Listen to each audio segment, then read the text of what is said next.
So everyone always wants to know the golden question, I think, in childcare. Childcare center versus in-home childcare. Here is my thoughts on it. It depends on the family. It depends on what you want. I think that the main difference between the two is that in a center, there are more adults in the room. And in-home, you're looking at one adult.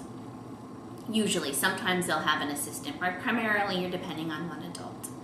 The second key difference is that in a center, your child is divided by age. So it's usually 0 to 12 months, 12 to 1, 1 to 2, 2 to 3, 3 to 4, and so on. In an in-home, you have mixed age groups. So you have a 6-month-old and a 3-year-old. Now, both of those have their benefits and their cons. For some families, it's a little overwhelming to think of their infant with a 3-year-old. And I had experiences when I first dropped off my little one to an in-home thinking, oh my goodness, he's going to get smushy. That didn't happen. What ended up happening is that he flourished and he loved learning from the older ones. And so that is something that I think that centers can be really lacking. Now what centers have, that in-home don't have, is that they have a bit more of usually programs set in place, a curriculum. They're really tending to selling, in a sense, their product, which can be really great because you are looking to know that every day you are purchasing something, and that's what we want to do when we have childcare. You're more likely to consistently get that story time at 10, that art at 11:30, or in an in-home there's going to be a bit more flexibility. What that flexibility can provide is that it can provide, if it's a beautiful sunny day, your child gets to play outside all day. And at a center, that's not going to happen because there is that one, usually playground area, and they get 30-minute intervals. For an area, which is, Seattle, that gets a lot of rain and not as many beautiful days, I love that idea as a parent that my child could be outside, all day long if that seemed to fit. In a center, you can trust that if you don't want your child to be transported, they will not. And usually when I started my research, did not want my child to be transported in a car. I didn't think it was necessary or any reason for it. And so I was really, really liked that component, and I knew that they would be in one place and safe. In-home, some of them do not transport, but a lot of them do. They're going to transport them to the library, to the park, to the grocery store. And I couldn't believe that I actually agreed to let somebody transport my child. I do think that it's a wonderful thing about the Child Care Savvy program that I am providing you a child care background assessment packet to help you discover if someone who's driving your child has a driving record issue and all of that. So that's a good thing. But, that is something that can happen at a child care. In a child care center, if you are a real advocate of no TV, that you can pretty much guarantee it at a center that there won't. If there is, they'll let you know, and you can ask that, of course, if it's really important, you might want to use it as a priority in the phone evaluation. Again, that's walked through in the workbook. And because usually what I've come across is that at a center, they're using the television at a transitional period.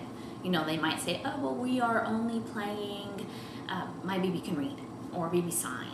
And at a center, you can't monitor it as much. And I know that a couple years ago, there was a lot of research out of a lot of television being shown in child care centers, or child care in homes. And, that's something that you can talk about with a provider and state that it is just not okay for you. And, stopping in at different times when you're visiting the child care will help, or asking other parents. But that is something that can't be monitored as well. Another thing that I have discovered is that in a center, there is not as much variety in food. They'll give you a menu. They usually have a rotating menu anywhere between 3 to 6 weeks. Some of them say that they will tend to allergies. Some of them say that they'll do the best that they can. Usually the more expensive the child care, the healthier the food. If it's the less expensive child care, the food can tend to be pretty processed.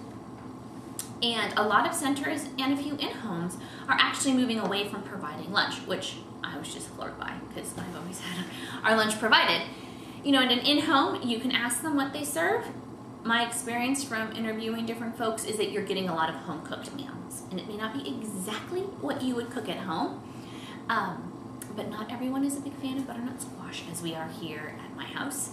But you know what you're getting, and I have found that if you want to work with someone that they are more interested in working with allergies, they've gained an interest in your child, they know what they like. I love it when I would be at my child care and they would say, here's green beans, you've always liked green beans since you were little.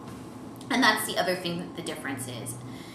At a child care center, your child is going to transition rooms about once a year, which means they will have a new provider every year. They will be walking into the same building and they might have a similar process, but it will be a new person that they will have to get used to.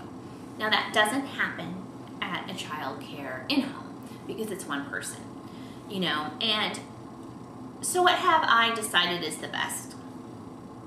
It's what works for you. It's what you feel comfortable with, and that's probably not the answer that you want to hear, but you can look at both of those different components and decide, which one calls to you more. And then another thing that you want to think about is that nothing is forever. And I'm going to go ahead and make another little video about this that you can watch, but what we're going to talk about is that a child care may be a great fit for 0 to 2 or 0 to 3, but maybe you need something different for 4 to 5. And that's really okay. That's why there's elementary school and junior high and we transition. And so I'm going to go ahead and I'm going to talk a little bit about that in the next video so that families can understand a little bit about that difference in ages. So I hope this helped you understand a little bit more between the difference of an in-home and a child care center. Thank you so much.